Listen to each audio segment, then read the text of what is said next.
저희가 계속해서 부활주의를 지나면서 주일날 설교를 어떻게 하면 우리가 부활의 삶을 살 수 있느냐에 대해서 계속해서 말씀을 나누고 있습니다. 주님께서는 분명하게 이렇게 말씀하셨습니다. 누가복음 24장 48절에 너희는 이 모든 일의 증인이다 라고 이야기를 하셨습니다. 우리는 증인이라는 겁니다. 하나님께서 태초에 천지를 창조하시고 사람을 지으신 다음에 그 다음에 그의 이름을 불러주시면서 아담이라고 하셨습니다. 이 아담이라는 히브리 말 그리고 우리가 사람이라고 하는 한국말 사이에는 사실은 차이가 없습니다. 아담이라는 히브리 말 자체의 뜻이 사람이라는 뜻이기 때문입니다. 그렇기 때문에 우리가 아담이라고 부르니까 매우 독특한 정말 이름처럼 느껴지지만 이것은 전체를 나타내는 집합명사와도 같은 겁니다. 개별적인 이름인 보통 명사 또는 고유 명사이기도 하지만 전체를 가리키는 집합명사이기도 합니다. 그러다 보니까 이 아담이라는 이 말 자체가 이름 자체가 그 물질 또는 생명체의 정체성을 드러내는 말입니다. 마찬가지로 예수님께서 부활하셔서 제자들에게 제일 처음 주어주셨던 이름 자체가 증인입니다. 우리의 새로운 이름은 증인입니다. 그것이 우리들의 정체성을 그대로 드러내는 말입니다. 성도라는 귀한 말도 있습니다. 그런데 주님께서 우리를 부르실 때 성도라고 부르신 그 이전에 우리를 증인으로 부르셨다는 것을 우리는 기억해야만 합니다. 그런데 주님께서는 우리가 지난주에 살펴봤던 것처럼 부활한 주인을 만났습니다. 부활한 것을 믿었습니다.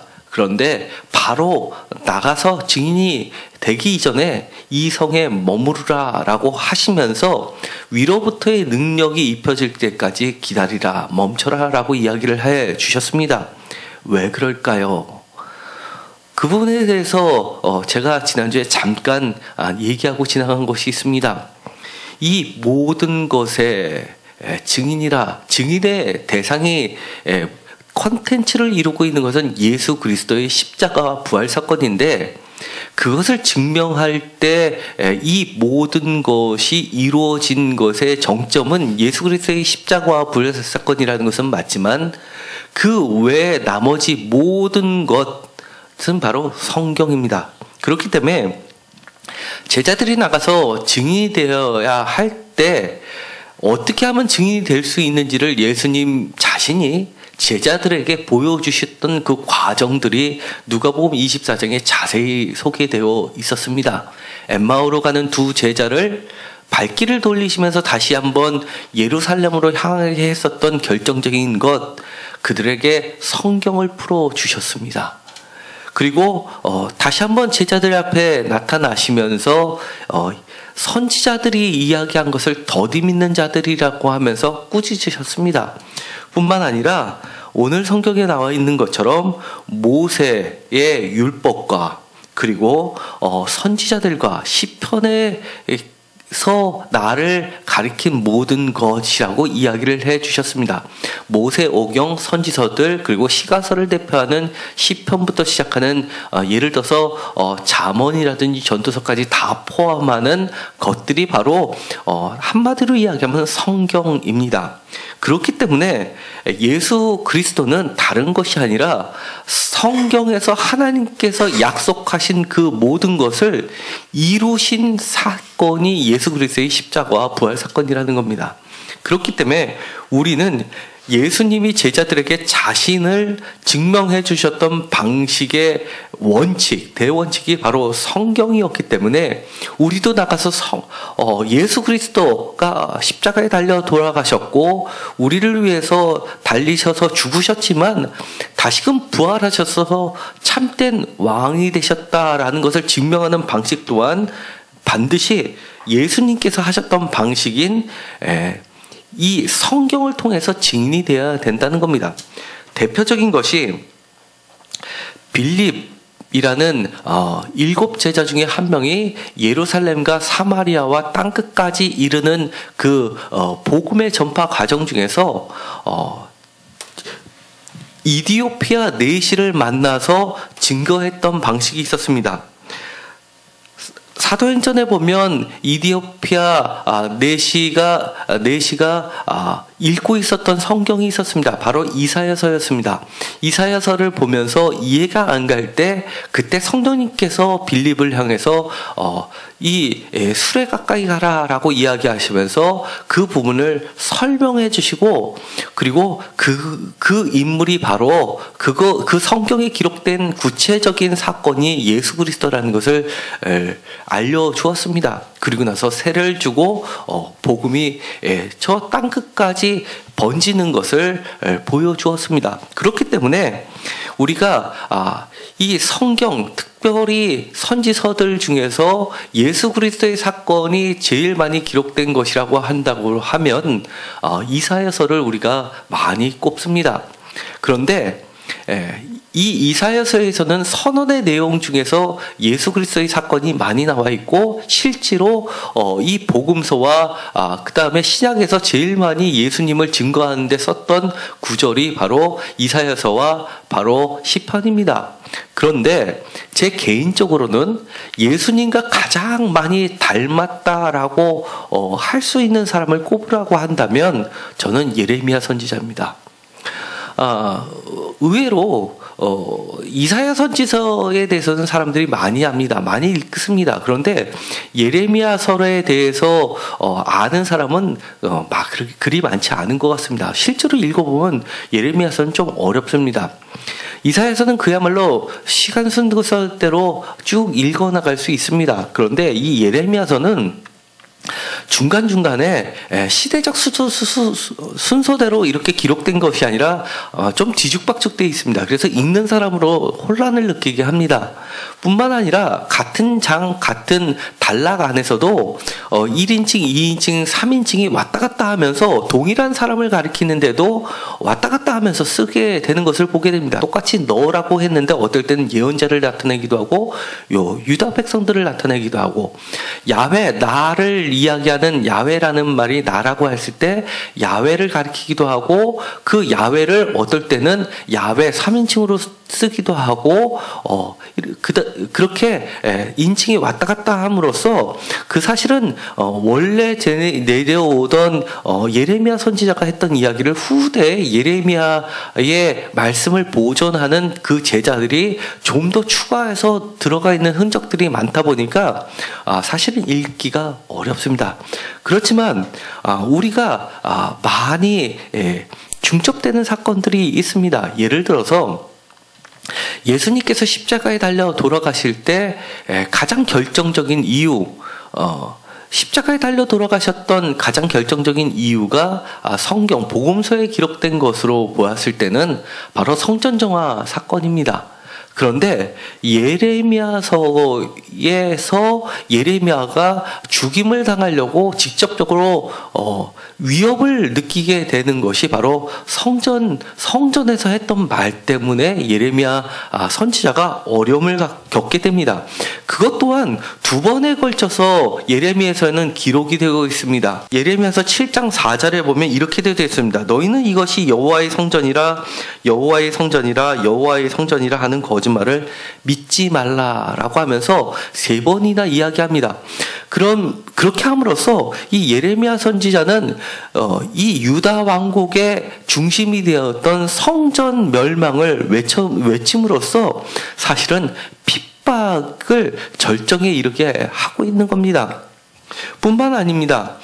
이 예레미야 선지자는 아나돗 출신입니다. 이 아나돗은 그야말로 사무엘서에 나오는 사무엘 선지자를 키웠던 엘리 제사장이라고 하는 사람의 후손들이 사는 것이 아나돗입니다.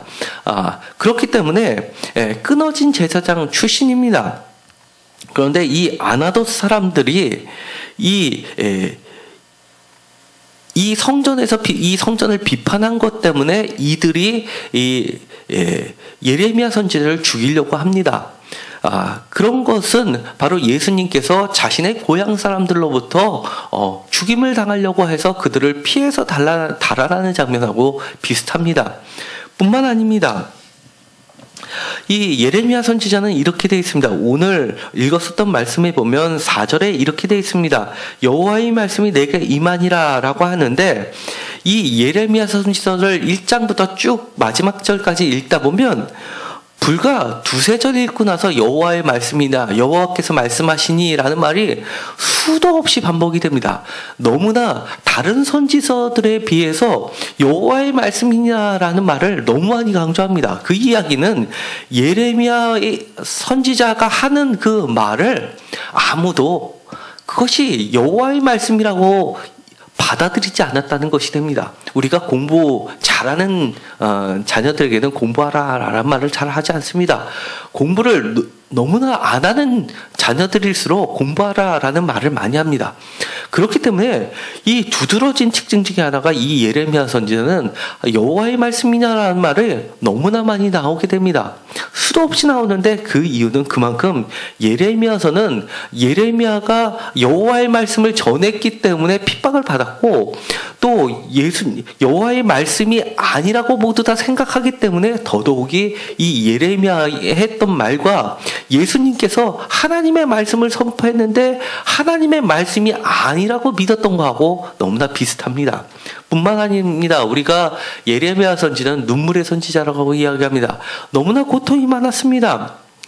오늘 읽었었던 1장에서조차도 그 이야기가 나옵니다. 19절에 보면 이렇게 되어 있습니다. 그들이 너를 치나 너를 이기지 못하리니 이는 내가 너와 함께하여 너를 구원할 것임이라 여호와의 말이니라. 왜 이런 말을 했겠습니까? 하나님께서 이런 말을 한 것은 예레미야가 너무나 하나님의 말씀을 이야기할 때 닥쳐올 고난이 두려웠기 때문에 이런 말을 했던 겁니다. 나는 말을 못하겠습니다 라고 할 때 그들이 너를 치나 너를 이기지 못하니까 두려워하지 말라고 담대하라고 하면서 이야기를 했던 겁니다.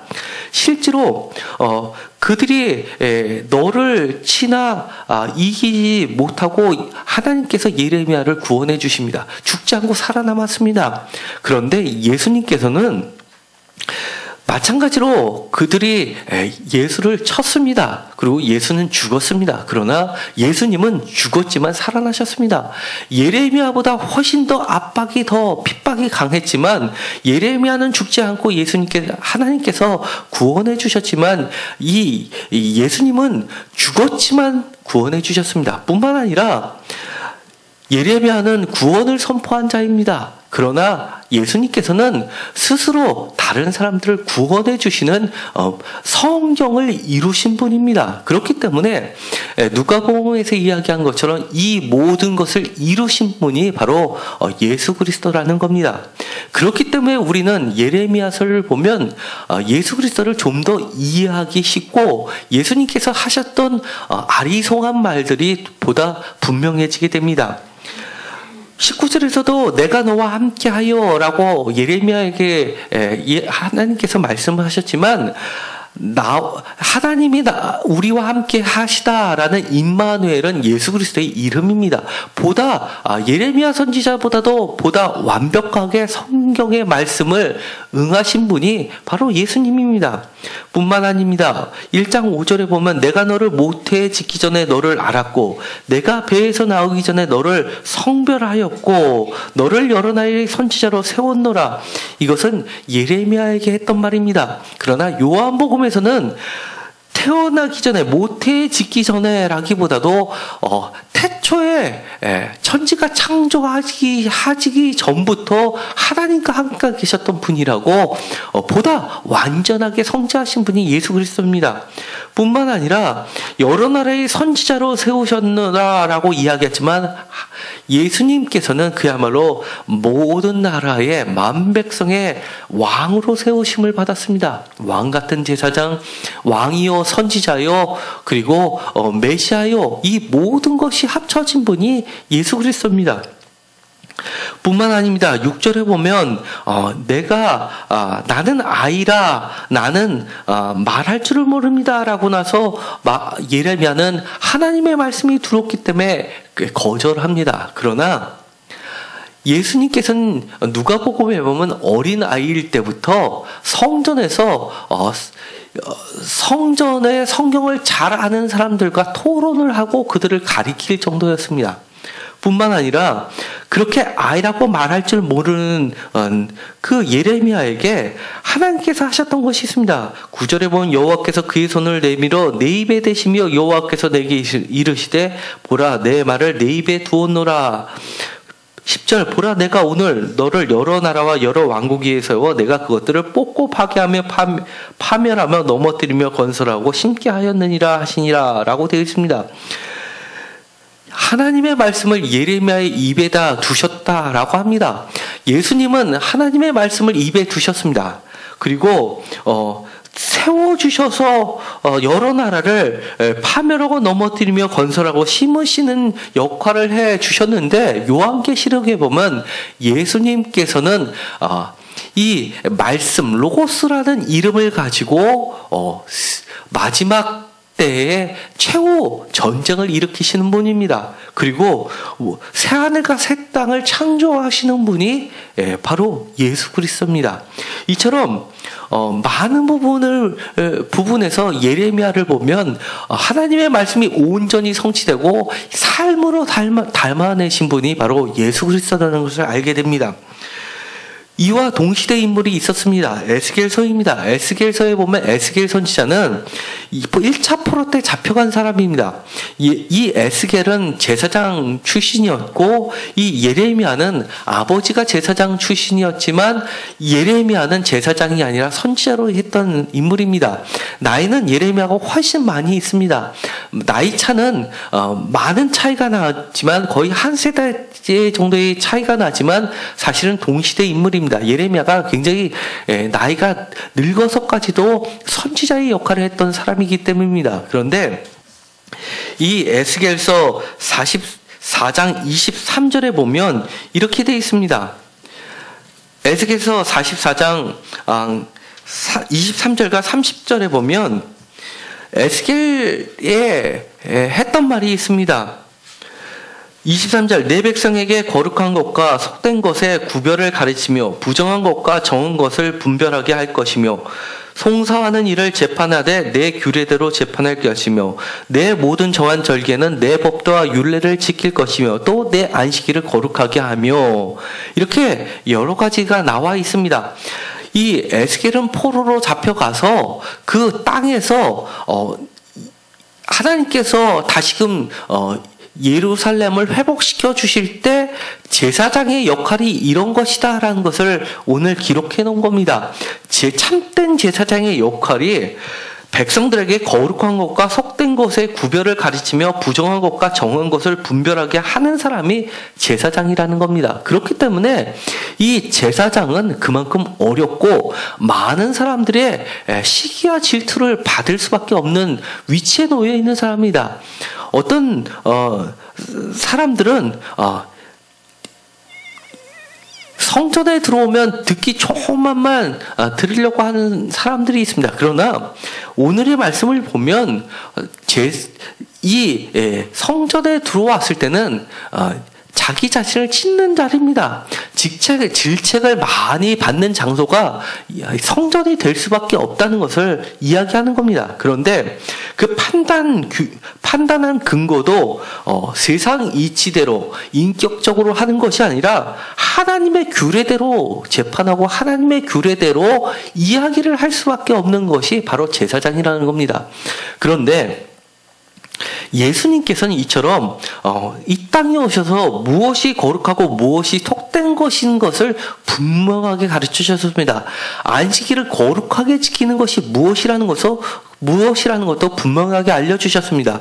내 법도와 율례가 무엇이라는 것도 분명하게 가르쳐 주신 분이 바로 예수 그리스도입니다. 이처럼 하나님의 말을 담아내는 것이 제사장이요 바로 예언자입니다. 그렇기 때문에 이 예레미야 선지자가 하나님의 말씀을 담아내는 것이 매우 어렵고 힘들고 핍박이 많이 오는 것이라는 것을 알고 있었습니다. 하나님의 말씀이 때로는 우리 이치에 맞지 않은 경우도 많이 있습니다. 예를 들어서 예레미야서 16장입니다. 16장에 보면 정말 이해 안 가는 말씀까지 하십니다. 예레미야서 16장 1절에도 여호와의 말씀이 또 내게 임하여, 얼마나 이 말을 들으면 하나님이 어떻게 그러실 수 있어 하는 말들을 하기 시작하는 겁니다. 너무나 믿기지 않는 말들을 하기 때문에 이처럼 매 순간 여호와의 말씀이 아무도 여호와의 말씀이라고 듣지 않으니까 하기 시작합니다. 2절, 너는 이 땅에서 아내를 맞이하지 말며, 결혼을 금지시켰습니다. 자녀를 두지 말라, 가정을 구성하는 것을 금지시켰습니다. 그리고 4절에 보면 독한 병으로 죽어도 아무도 슬퍼하지 말 것이며, 5절, 여호와께서 이와 같이 말씀해, 또 이와 같이 말씀하신다라고 이야기합니다. 말도 안 되는 소리를 하시는 겁니다. 초상집에 들어가지 말라, 가서 통곡하지 말라, 그들을 위하여 애곡하지 말라, 조문을 하지 말라는 겁니다. 이 결혼, 조문, 장례식, 이거는 우리나라에서도 3대 주요 일들 중에 하나입니다. 그런데 초상집에도 들어가지 말라라는 겁니다. 그거를 누구한테 이야기하냐면 예레미야 선지자에게 하나님께서 명령하셨습니다. 그렇기 때문에 이 전통이 남아있어서 오늘날에도 주의종들은 주일날 아무리 친인척 중에서 결혼식이 있어도 가지를 않는 겁니다. 장례식을 주일날 하지 않는 겁니다. 그러면 안 믿는 사람들은 목회자가 아무리 목회자지만 인륜을 저버렸다고 욕하기 시작합니다. 그런데 이처럼 주의 종은 세상에서 통용되는 것들을 따르지 않을 수밖에 없는 위치에 놓여 있는 사람들입니다. 그렇기 때문에 이 주의 종이 가는 것은 특수한 계층들이고 특수한 법도를 따르는 사람입니다. 그렇기 때문에 어려운 겁니다. 그것을 이해하고 도와줘야지만 사실은 교회는 서기 시작하는 겁니다. 그런데 주님께서도 너무나 이해할 수 없는 말씀을 하셨습니다. 이 예레미야서를 이해하면 사실 이런 것들이 조금은 납득이 갑니다. 예를 들어서 예수님께서 하셨던 말씀들이 있습니다. 3가지 금지 조건, 예를 들어서 결혼을 하지 말라. 물론 예수님께서는 결혼을 하지 않으셨습니다. 사도 바울도 결혼을 하지 않았습니다. 그러나 베드로는 결혼을 했습니다. 그렇기 때문에 결혼을 하지 말라라고 하는 것이 원칙은 아닙니다. 그렇지만 예수님께서는 이렇게 이야기하셨습니다. 예수 그리스도는 영원한 신부인 교회의 영원한 신랑이 되어 주셨습니다. 예수님께서는 결혼을 하셨는데 세상 사람들이 이야기하는 그런 개념이 아니라 완전한 의미의 결혼을 하셨습니다. 모든 사람과 모든 교회와 결혼을 하셨습니다. 그것이 요한계시록 21장 2절과 22장 17절에 나와 있습니다. 영원한 신랑이 되셨다는 겁니다. 예레미야 선지자에서 하나님께서 말씀하셨던 이런 독특한 것을 보다 분명하고 완전하게 성취시킨 분이 바로 예수 그리스도입니다. 뿐만 아니라 두 번째, 가정을 꾸미지 말라라는 그런 어떻게 들으면 회개망측한 그런 규정을 예수님께서는 이렇게 이야기하셨습니다. 예수님께서 갈릴리에서 이야기하실 때 친척들이 찾아왔습니다. 예수님의 어머니도 예수님의 바깥에 서 있었고 형제들도 와 있습니다. 사람들이, 안에 있는 사람들이 얘기했습니다. 예수님을 찾으십니다 라고 했을 때 예수님께서 이렇게 이야기하십니다. 누가 내 가족이요, 누가 내 어머니요, 내 가족이냐라고 하면서 이야기하시는 겁니다. 그러면서 하나님의 뜻대로 하는 사람들이 내 가족이다 라고 이야기를 하십니다. 새로운 가족을 구성하십니다. 그렇기 때문에 이 핏줄로 맺어져 있는 혈연관계의 가족이 아니라 새로운 가족 공동체를 교회를 통해서 이루어 주신 분이 바로 예수 그리스도입니다. 그렇기 때문에 사실은 이 교회 공동체는 새로운 가족입니다. 때로는 이 교회와 혈연의 가정은 충돌하는 경우도 우리가 왕왕 발생합니다. 이처럼 때로는 교회와 혈연적 가정은 충돌할 때도 있습니다. 그러나 주님께서는 완벽한 가정, 교회 공동체의 새로운 가정을 조직하는 것을 발표하셨습니다. 또 한 가지 이해가 안 가는 세 번째 것이 있었습니다. 조문을 하지 말라라는 것이 있었습니다. 그런데 예수님께서는 이렇게 이야기하셨습니다. 세례 요한을 비난하는 사람들을 향해서 이렇게 이야기하셨습니다. 우리가 잘 아는 겁니다. 장터에 나가서 피리를 부는 아이들 이야기를 하셨습니다.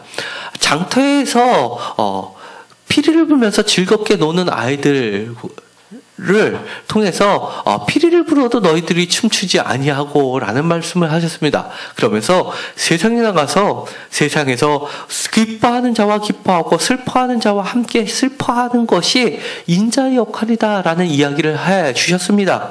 그렇게 함으로써 정말 조문도 하지 말라라는 것을 완성해 주신 분이 예수 그리스도입니다. 지금 얘기했던 이 세 가지 예수님께서 하셨던 말씀은 예수 그리스도의 말씀만 가지고는 사실은 이해하기 어려운 말이지만 성경을 통해서 보면 그 뜻이 분명하게 어떻게 이루어졌는지, 완성되었는지, 풀필되었는지를 우리가 쉽게 깨닫게 되는 것들입니다. 이처럼 오늘 말씀 예수님께서 증인이 되라 라고 하셨는데 왜 꼭 성경이어야 할까?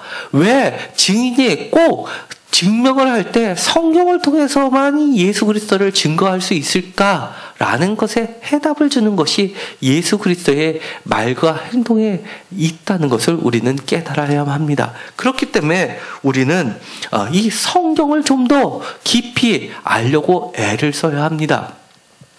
그렇기 때문에 목회자도 예배 시간에 주요 설교 시간에 가장 많은 부분을 할애해야 되는 것이 바로 성경의 어려운 부분을 풀어서 해주는 것이 중요한 포션이 되어야 되는 겁니다. 뿐만 아닙니다. 예수님께서 하셨던 말씀 중에서 이해하기 어려운 말씀들이 있습니다. 예를 들어서 이런 말씀이 있습니다. 마태복음 11장 29절에서 30절에 이런 말씀을 하셨습니다. 내 멍에는 쉽고 가벼우니 내 멍에를 메어라 라는 말이 있습니다. 사실 그 말씀만 가지고는 이해하기 어렵습니다. 그런데 이 예레미야서를 보면 끊임없이 멍에 이야기를 합니다. 예레미야서 22장 2절과 8절, 28장 13절과 14절, 그리고 30장 8절에 보면 멍에 이야기가 나오는데 이 멍에가 대표적으로 바벨론의 멍에를 이야기합니다. 멍에 앞에 바벨론 왕 느부갓네살의 멍에 또는 바벨론의 멍에, 나무로 된 멍에를 풀고 새로 된 멍에를 메어주겠다 이런 이야기들이 나옵니다. 이 멍에는 누구도 매기 싫어합니다. 그런데 예수님께서는 나의 멍에를 베라 라고 이야기합니다. 그런데 그 멍에가 불편한 것이 아니라 쉽고 가볍다라고 이야기를 합니다. 너무나 앞뒤가 안 맞는 말입니다. 그런데 예레미야서를 보면 우리가 이해할 수 있습니다. 예레미야서는 이 멍에를 가지고 이야기하면서 바벨론의 포로를 끌려가면서 그것을 멍에라고 표현했습니다.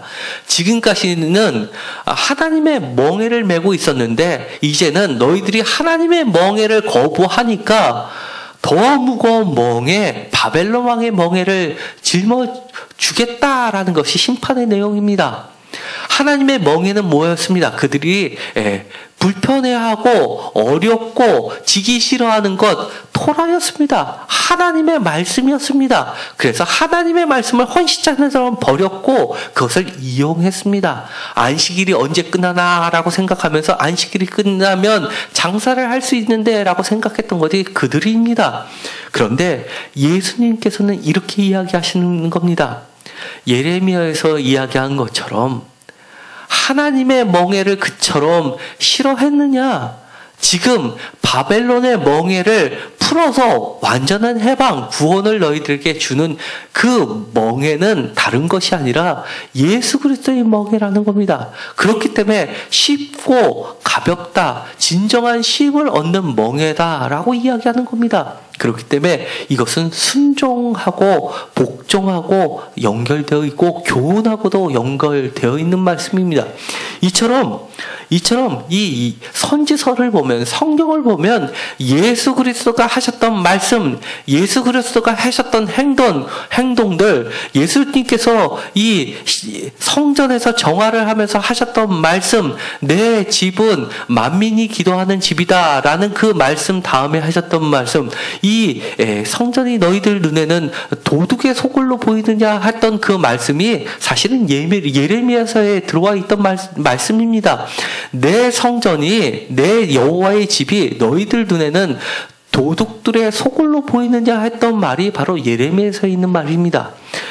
그렇기 때문에 우리는 성경을 통해서 예수 그리스도를 증거하는 증인으로 서야 되는 겁니다. 그렇기 때문에 구약 전체에서 가장 중요한 말씀, 우리가 예수 그리스도부터 시작되는 마태복음부터 시작해서 요한계시록까지 이르는 20신권을 우리가 무엇라고 합니까? 신약이라고 하고, 창세기부터 말라기까지를 우리는 구약이라고 이야기합니다. 구약은 옛 약속, 신약은 새로운 약속, 새 약속이라고 합니다. 그런데 이 신약이라는 말이 어디에 나와 있냐면 예레미야서에 나와 있는 겁니다. 예레미야서 31장입니다. 이 말씀은 매우 중요합니다. 예레미야서 31장 31절입니다. 다 같이 읽도록 하겠습니다. 여호와의 말씀이니라. 보라, 날이 이르니니 내가 이스라엘 집과 유다 집에 새 언약을 맺으리라. 아멘. 바로 새 언약, 신약이 바로 예레미야서에 나와 있는 말씀이고, 예레미야서의 행동들을 보면 예수 그리스도가 보다 분명해집니다. 33절에 이렇게 되어 있습니다. 그러나 그날 후에 내가 이스라엘 집과 맺은 언약은 이러하니 곧 내가 나의 법을 그들의 속에 두며 그들의 마음에 기록하여 나는 그들의 하나님이 되고 그들은 내 백성이 될 것이다. 여호와의 말씀입니다. 몇 절 안 되는 이 가운데서도 여호와의 말씀이라는 말을 또 이렇게 이야기합니다. 그러면서 이 새 언약, 신약은 우리들 마음속에 둔다고 했습니다. 예수님께서는 하나님의 나라가 여기 있다 저기 있다 하지 말라, 내 마음속에 있느니라 라고 하셨던 그 말씀도 바로 이 예레미야서를 보면 이해가 됩니다. 뿐만 아니라 나는 그들이 하나님이 되고 그들은 내 백성이 될 것이다 하는 말도 요한 복음에 보면 예수님께서 다 하나님을 아는 사람들이 모여있는 곳, 제자들이 했던 말씀이 있습니다. 내가 비로소 아버지의 이름을 그들에게 알려주었고라는 정말 수수께끼 같은 말씀을 하십니다. 나는 비로소 그들이 하나님이 되는 때를 이야기하신 것이 요한복음에 나오는, 내가 비로소 이미 그들이 알고 있다고 생각하는 예수님의 12제자에게 처음으로 예수님의 하나님의 이름을, 아버지의 이름을 밝혔다라고 하는 것이 나오게 되는 것이 새로운 계약을 성립하는 계약식이라는 겁니다.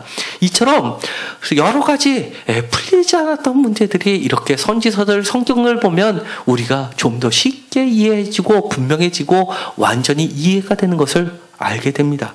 이처럼 우리가 새로운 이름을 주셨습니다. 우리는 아담, 사람이 더 이상 아니라 증인입니다. 증인이 우리들의 새로운 이름이고, 우리가 예수 그리스도의 증인이 되려면 바로 반드시 성경을 통해서, 성령님의 역사하심을 통해서 우리가 예수 그리스도를 증거하는 증인이 되어야 합니다. 그렇기 때문에 제가 오늘 제목을 정할 때 이렇게 했습니다. 예수 그리스도의 증인, 왜 성경이어야 하는가? 이제 이것에 대해서 여러분들이 답변할 시간이 되었습니다. 네, 맞습니다. 예수 그리스도의 증인, 네, 반드시 성경이어야만 합니다라고 이렇게 고백하시는 저와 여러분들이 모두 되시기를 간절히 소망합니다. 기도하고 마치기로 하겠습니다. 하나님 감사합니다. 오늘 우리들에게 예수님께서 부활하셔서 제자들에게 부활하신 예수 그리스도를 증거하실 때 쓰셨던 방법, 성경을 통해서 예수 그리스도 자신을 증명해 보여주셨습니다. 그리고 우리들에게 증인이라는 새로운 거룩한 이름을 주셨습니다. 우리도 성경을 통해서 예수 그리스도를 증거하는 증인들이 모두 되게 하여 주옵소서. 예수 그리스도의 이름으로 기도드렸습니다. 아멘.